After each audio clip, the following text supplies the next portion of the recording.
Muraho, twongeye kubasuhuza kandi tubashimira Imana mwebwe abadukurikira kuri Mwigengesero TV. Twifurije nanone ko twaganira ijambo ry'Imana riri mu gitabo cy'Abefeso ibice ni 4, turahera ku murongo wa 5 tugeze ku wa 9, hanyuma turasimbuka dufate n'uwa 14. Ni amagambo ajyanye no kuvuga ku bwana bwo mu gakiza, ukuntu umuntu akizwa akaba ari umusaza ariko akaba afite ubwana, cyangwa se umuntu agakizwa akaba ari umukecuru ukabona ari gukora ibintu by'ubwana, cyangwa nkaba ndi mwarimu w'itorero cyangwa se umushumba w'itorero, ariko imikorere ye ukabona ntaho itandukaniye n'iy'umwana. Ariko ijambo ry'Imana nk'uko Pawulo yandikiye Abefeso, urwandiko rwanditse ari mu nzu y'imbohe, cyane ko avuga ati njyewe imbohe ya Kristo. Ni amagambo umutwe wayo avuga ngo ubumwe bwo kwizera. Iyo bavuze ubumwe bwo kwizera bishatse kuvuga yuko uko kwizera kuba kudahinduka mu Budage, kuba kudahinduka muri Amerika, kuba kudahinduka mu Burayi. Bivuze ko Abanyaburayi, Abanyamerika, Abanyakanada, kwizera Abanyarwanda, Abarundi, Abatanzania, kwizera kwabo kuba guhuje kutanyuranya. Niyo mpamvu yitwa ubumwe bwo kwizera. Aya magambo rero twagiye tubona, cyangwa se ngenda mbona, namwe mugenda mubona ibintu bitandukanye mu itorero dusengeramo. Iyo mvuze itorero dusengeramo ni amatorero atandukanye, cyane ko ijambo ry'Imana rivuga ngo buri muntu wese mu itorero aba uwejejwe muri ryo. Reka dusome tudatinze. Hariho umwami umwe no kwizera kumwe n'umubatizo umwe. Hariho Imana imwe ariyo Data wa twese, udusumba twese, uri hagati yacu twese kandi turimo twese. Ariko umuntu wese muri twe yahawe ubuntu nk'uko urugero rw'Imana ya Kristo ruri. Nicyo gituma ivuga iti amaze kuzamuka mu ijuru ajyana iminyago myinshi aha abantu impano. Ariko iryo jambo ngo yazamutse mu ijuru risobanurwa rite? Ntirigaragaza yuko yabanje kumanuka ikuzimu. Uwamanutse si we wazamutse ajya hejuru y'amajuru yose kugira ngo asohoze byose. Ku murongo wa 14, kugira ngo tudakomeza kuba abana duteraganwa n'umuraba, tujyanwa hirya no hino n'imiyaga yose n'imyigishirize n'uburiganya bw'abantu n'ubwenge bubi n'uburyo bwinshi bwo kutuyobya. Ndongera gusubiramo iri jambo kuko ari wo mutwe nagambiriye kuvugaho, ngo kugira ngo tudakomeza kuba abana duteraganwa n'umuraba, tujyanwa hirya no hino n'imiyaga yose n'imyigishirize n'uburiganya bw'abantu n'ubwenge bubi n'uburyo bwinshi bwo kutuyobya. Ibi bintu byose rero ni ibintu birwanya abakristo, bikarwanira kandi iyi myuka mbese ikorera mu itorero yose ahantu hatandukanye.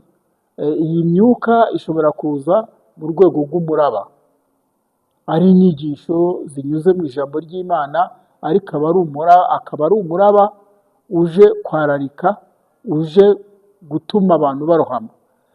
Zishobora kuza ari umuyaga utuma abakristo bahungabana cyangwa se bakagwa mu mutima. Noneho niho Pawulo yabwiraga Abefeso ko badakwiriye kuba abana. Reka dusenge. Mana yacu, turagushimira kuri inshuti yacu. Aya magambo tugiye kuvugaho duha ubwenge bwo kuyigisha kandi tubere umuyobora mu izina rya Yesu, amen. Rero inshuti z'umusaraba, kuba umwana ni iki? Mu ijambo ry'Imana, mu butumwa bwiza bwa Yohana igice cya 1 umurongo wa 12 haravuga ngo icyakora bamwemeye bose bakizera izina rye yabahaye ubushobozi bwo kwitwa abana b'Imana. Ni amagambo yerekana ubushobozi bw'abizera. Ni ubushobozi buhabwa umuntu wese wamaze kwizera Yesu. Ni ubushobozi buhabwa umuntu wamaze gukizwa. Hari umumama ndamwibuka ndamukunda cyane, mu bandeze mu bintu bijyanye n'agakiza, yakijijwe ari umubikira. Noneho muri uko kuba umubikira, hanyuma yanyigishije ukuntu umukristo aba afite imbaraga. Imbaraga zinjira mu mukristo uwo ari we wese, ni ukuvuga ngo umuntu wese wakiriye Yesu burya muri we habitsemo imbaraga. Noneho iwabo ngo bari bafite nyabingi, za nyabingi zikomeye. Hanyuma noneho aza kujya mu kibikira, ariko ajya mu kibikira ari zahunga. Agezeyo zimukurikiranayo, zimukurikiranyeho atangira gusenga, akavuga ishapure mu buryo bwinshi butandukanye, ariko ntibyashobora kuvaho. Hanyuma umunsi umwe nibwo ngo umuntu yamubwiraga ati ukwiriye gukizwa. Muri uko gukizwa kwe rero, nibwo yakundaga kuba kumva ko agumije akaba umubikira ari byiza. Sinshatse kuvuga ko ababikira badakizwa, sinshatse kuvuga ko ababikira atari abantu b'Imana, kimwe nk'uko natwe ubwacu nubwo tuba dufite ibihe byo gusenga cyangwa se n'abandi bafite ibihe byo gusenga, ariko abantu bose barakenerana.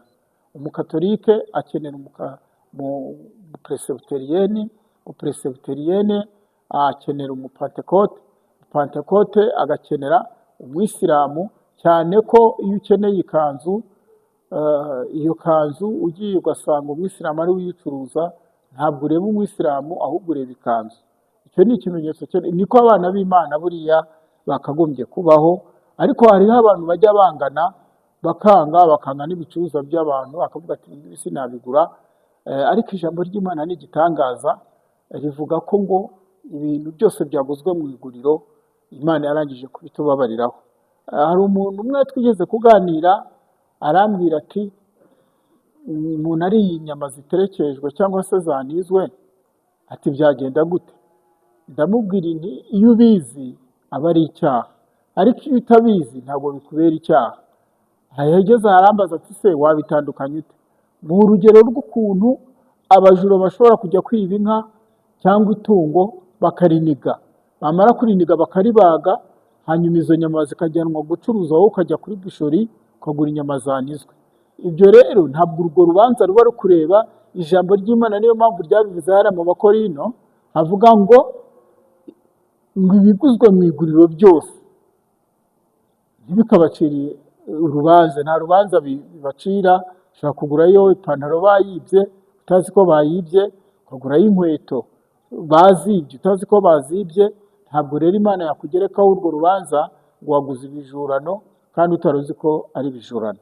Rero aya magambo njya kuyatekerezaho, ni inyigisho tugenda duhura nazo mu masengero, ku ma YouTube, aho tunyura turi kwigisha mu buryo butandukanye, ariko akaba ari inyigisho zimeze nk'imiyaga, nk'uko hano iri jambo rivuga ngo kugira ngo tudakomeza kuba abana duteraganwa n'umuraba.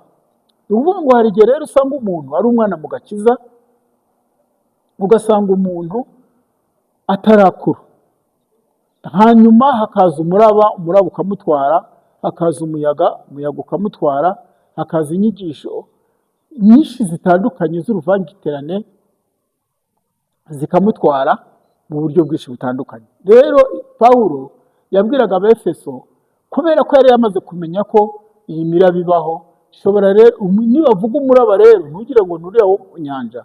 Umuntu ashobora kuza ari umubwirizabutumwa ariko ari umuraba. Umuntu ashobora kuza ari umupasitoro ariko ari umuraba, yatanga inyigisho ubundi abantu bose akaba arabararitse. Izi nyigisho rero z'ubwana zikunda kuboneka ahantu hatandukanye. Ninza kuvuga ku kintu mwihangane kitabakomeretsa. Ibi bintu mubona twigisha ku ma YouTube, tukigisha ku ma YouTube. Ayo ma YouTube tukayavugaho ku buryo butandukanye mu bihe bitandukanye. Nta na rimwe ijambo ry'Imana ritwereka ko abantu basengera ku matelefone. Umuntu akaba ari bunaka akavuga ati ni musengere kuri telefone. Nta kintu cyiza kivuna. Ijambo ry'Imana riravuga ngo nimugende. mugenda, ugomba guhaguruka. Nimba ushaka ko hari umuntu ugusengera, ugahaguruka ukagenda. Abantu bajyaga bavugira ugari, abantu Aburahamu bafataga ingendo bakagenda. Ahantu nabibonera, kera hariho ibihe byiza, twakoraga ingendo, twajya ku marepetisiyo, ku makorali ya paruwase, hakaba ibiterane bya paruwase ahantu hatandukanye, hakabaho imibatizo. Hanyuma uko abantu bagiye bazana iterambere ry'uburyo butandukanye, niryo ryagiye ryirukana umwuka wera mu itorero, natwe rikatwirukanaho, tugahinduka nk'abandi bose.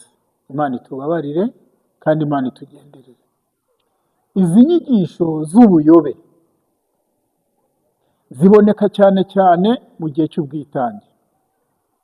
Iyo abantu bagiye kwitangira umurimo w'Imana, umuntu akaza akavuga ati hari umuntu wigeze kuza ku itorero ahantu byari hafi yanjye, mwene data yayoboraga w'inshuti yanjye, twari twadikanyije, amatorero yacu yasaga yahanaga imbibi, ariko itorero rimwe ryari rimwe.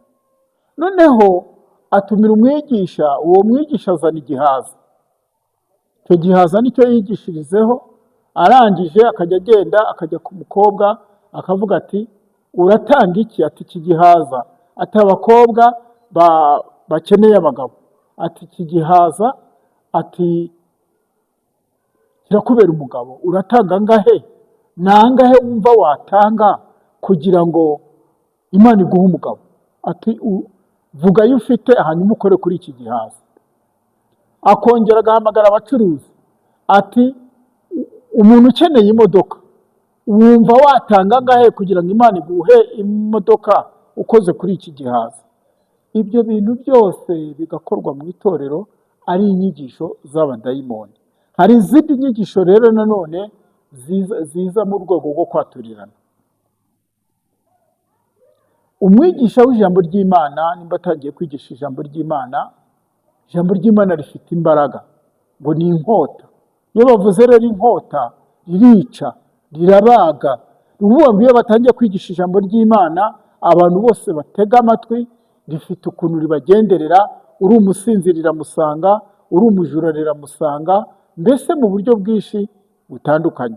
Kuko nibuka ninjira mu rusengero bwa mbere, nari naraye nyweye inzoga, hanyuma izo nzoga nari nanyoye, twari tumaze iminsi dukorera amafaranga hariya ahantu hitwaga mu cyahoze ari Bicumbi, ubu ni mu karere ka Rwamagana. Nakirijwe ahantu bita Rweza. Aho hantu rero nakirijwe hari abantu b'Imana. Umunsi umwe rero nari nanyweye inzoga, twari tumaze iminsi n'undi mugabo twakoranaga, twarajyanye gupagasa amafaranga, hanyuma dukorera amafaranga 9,000 mu gihe cy'amezi 3. Yari amafaranga menshi. Umuhinzi icyo gihe yahingiraga agaceri ka 50 cyangwa 40. Hanyuma tuyahingira amezi 3, ariko twayanywereye umunsi umwe. Hanyuma muri iyo minsi rero, muri iryo joro twayanywereye, twaraye turabunga mu ishyamba, twabuze inzira. Hanyuma bukeye umukecuru nabagaho aza kumbaza ati waraye he? Ndamubwira, arambwira abonye ukuntu twabaye, imvura yatunyagiye nijoro, niko kumbwira ati se wakijijwe? Ambwira ubutumwa bwiza yahoraga nyinginga kugira ngo tuzajyane mu materaniro, nkamunanira. Ariko aho hantu hari ubukire bw'ibintu byinshi cyane, ariko ubu nta bigihaba. Hanyuma rero umunsi marayika yansangaga ahagaze ku rukoma, arambwira ati kuwa 4 nutajya gukizwa nzakwica. Nibwo nahamagaraga abantu ndababwira inti muze murebe umugabo uhagaze ku rukoma. Barambaza bati se ari he? Nkamubereka, ariko ntibamubonaga. Muri uko kutamubona, nta maso bari bafite yo kumubona, ni Imana yari yankinguriye umugisha, ndamubona. Hanyuma ikintu cyantangaje, ikintu cyantunguye, barambazaga bati se ari he? Nkababwira dore nguriya ahagaze ku rukoma. Hanyuma baravuga bati ni za Nyabingi zamufashe, mumuha amafaranga atahe ajye iwabo bajye guterekera. ariko uwo mukecuru yari asobanukiwe ibintu by'Imana, ntabwo yari umwana mu gakiza. Arababwira ati nubwo tutamubona ariko bari kumubona, ati ntabwo nyabingi ijya ihamagarira abantu gukizwa.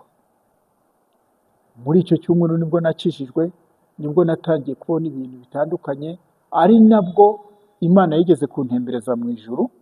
Nzamukiye ku mbaho nitwongera kugaruka tuzabaha ubuhamya bwabyo, Imana ibaha umugisha. Uwo mukecuru rero ntabwo yari umwana mu gakiza. Abari aho bamwe babana mu gakiza baravuze bati se umuntu uravuga ngo marayika ahagaze ku rukoma ari ko tutamubona? Ariko kubera ko akuze mu gakiza, aravuga ati ari kumubona, kandi dayimoni ihamagarira umuntu kujya kugira gute? Gukizwa. Aho rero niho nakirijwe, aho niho bandeze. Uwo mumama navuze wari mu babikira, hanyuma amaze gukizwa yakijijwe ahunga agira ngo arebe ko Imana yamugirira neza, kandi koko yarabimukoreye. Hanyuma akijijwe, iwabo ngo bahebebaga nk'ihene. Iyo byafataga umwe yarahebebaga agahebeba nk'ihene, cyangwa se undi akabira ngo nk'igikona, undi akabira nk'inka, ibintu bigacika. Ariko ngo iyo yabaga ahari, iyo yavugaga ngo mu izina rya Yesu, uwahebebaga ntiyongeraga guhebeba, n'uwabiraga nk'inka ntiyongeraga kwabira, uwavugaga nk'igikona yahitaga bihagarara.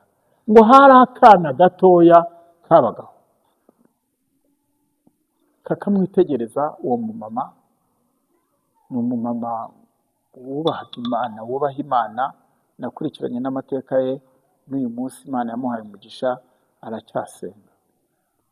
Hanyuma ngo rimwe bikaza, wa mukobwa yagiye, yaratarama umudamu. Hanyuma kakana rero ngo rimwe biraza bifata mama we, atangira guhebeba nk'ihene.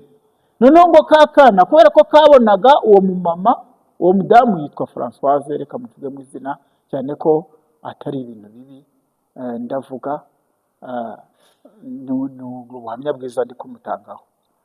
Noneho ngo ako kana kakabona ukuntu Françoise yirukanaga abadayimoni. Rimwe ngo bifata nyina, bimufashe ati mu izina rya Yesu, abona biragiye byirukanwe n'akana. Noneho ngo nibwo batangiraga kubona ko ngo ndetse n'umwana muto uzi gusenga Imana ntabwo azagira ubwoba, azafashwa no gusenga, kandi nitwibagirwe yuko aho tujya hose, yuko gusenga kwacu kugera ku Mana Data. Ngo ndetse n'umwana muto uzi gusenga Imana. Natinze rero iyi myigishirize n'imiyaga bishobora guca ku ma YouTube bikakugusha. Umuntu ashobora gutambutsa inyigisho kuri YouTube ari umuraba, umuntu ashobora kwigisha inyigisho kuri YouTube ari umuyaga, umuntu ashobora gutanga inyigisho kuri YouTube ari umwana, nabwo ari umwana atari we, nta kintu yagambiriye, akabivuga gutyo. Muri uko kwigisha ijambo ry'Imana, iyo bigisha ijambo ry'Imana mu materaniro cyangwa aho ari hose no mu byumba, muzabibona abantu bavuga ngo buri wese niyaturire mugenzi we. Burya ni ubuyobe, ijambo ry'Imana ntabwo rivuga ko umuntu yaturira mugenzi we, ahubwo ijambo ry'Imana rivuga ngo twaturirane ibyaha. Kwaturirana ibyaha ni iki? Ni uguhaguruka ukanamiza ukavuga uti Imana imbabarire, nakoze icyaha runaka. Noneho hari impamvu ndi kuvuga kwaturirana. Ushobora kugenda ukaturira uwo muntu waturiye, yamara kukwaturira, hanyuma agahita ahamagara umugabo wawe, ubwo urugo akabagiza ate? Ararushenya. Hari n'ushobora kwatura icyaha wakihanye, bagahamagara ibutware. Ibyo bintu byose akaba ari ibintu bihungabanya ubugingo bw'umuntu kandi bya cyane. Ariko icyaha niba natuye icyaha wenda nibye umuntu naturiye kanaka, ugahamagara ibutware, uyu muntu nibajya kumufunga, aho azafungurirwa azavuga ati kanaka niwe wankozeho, ariko yahagurutse mu materaniro akavuga ati Imana imbabarire nakoze icyaha iki n'iki, aba ari icyaha ari icyaha ku giti cye yatuye, hagize n'ingaruka nta wundi muntu zagira gute zahitana. Noneho ugasanga abantu bari kongorerana, bamara kongorerana ugasanga ibyaha byabatanze hehe, ibyo batuye byabatanze mu rugo. Bijya byose ntabwo kera byabagaho, ahubwo umuntu yaratsindwaga n'ijambo ry'Imana. Ni uburyo bubiri abantu bihanamo, ni uguhaguruka mu materaniro bakavuga bati umuntu watsinzwe n'ijambo ry'Imana nahaguruke bamusengere. Nta rundi rubanza ngo ute ku mucamanza yambonyeho amaraso, ntacira urubanza. Iyo watuye waturira Imana ukavuga uti ni uburyo bw'umwuka wera, umwuka wera bashyizeho nuko. Noneho hari n'abandi bagira gutya ngo mu buryo bwo kwiyeza, bakashyira intebe nk'ahantu hafi, ngo bakaba bafite abantu banyuraho bakamanza ngo bakajya kubaturira. Biriya bintu byose ni inyigisho z'umuyaga, ni inyigisho z'umuraba. Hariho umugabo umwe ngo yajyanye n'undi muntu gusenga, umwe ngo yari yize ko ari umukiranutsi, undi azi ko ari umunyabyaha. Hanyuma ngo uwasenze yaravuze ngo Mana, ngo urabizi yuko ngo mu cyumweru niyiriza gatatu, arabirondora. Hanyuma undi ngo we ahera kure aravuga ati ntibikwiriye ko nakwinjira mu ngoro yawe, ahubwo uvuga ijambo rimwe gusa umutima wanjye urakira, roho yanjye irakira. Hanyuma Yesu yaravuze ati ndababwiza ukuri, uriya muntu wahagaze kure niwe watashye agize ate atsindishirizwa. Kwezwa rero bivuga niki? Ni uko uturuka mu rugo wakumva umutima ukurega, ukavuga uti Imana imbabarire, wowe n'umutima wawe, Mana umbabarire unyeze. Niho rero uzajya kubona nanone abantu bagakora iby'ubwana, agahaguruka mu rugo aje gusenga akabwira ngo Yesu, ngo dore ngiye mu materaniro, ngo umbabarire gukiranirwa kose, ngo ibyaha byose wambonyeho ngo ubimbabarireho, ngo mbisabye mu izina rya Yesu, amen. Yarangiza kuvuga cyo si yatuye, si amaze gusaba Imana imbabazi, yagera mu rusengero ukumva nanone agaruye ibyo hanyuma, ngo ejo bundi ngo hari umuntu ngo twagiranye ikibazo, kandi ajya kuza mu masengesho yagize ate yatuye. Rero nshuti z'umusaraba, nshuti z'Imana, Imana ifite imbaraga. Uvuga ngo ntabwo dukwiye kuba abana ngo duteraganwe n'imiyaga n'imiraba yo hirya no hino. Dukwiye gukura tukaba abantu bafite imbaraga. Ejo tugahura n'ibigeragezo, umuntu ahura n'ibigeragezo bikakunyeganyeza. Hari n'ibigusha mu rugendo, bitugusha ukikubita hasi ukagukarambarara.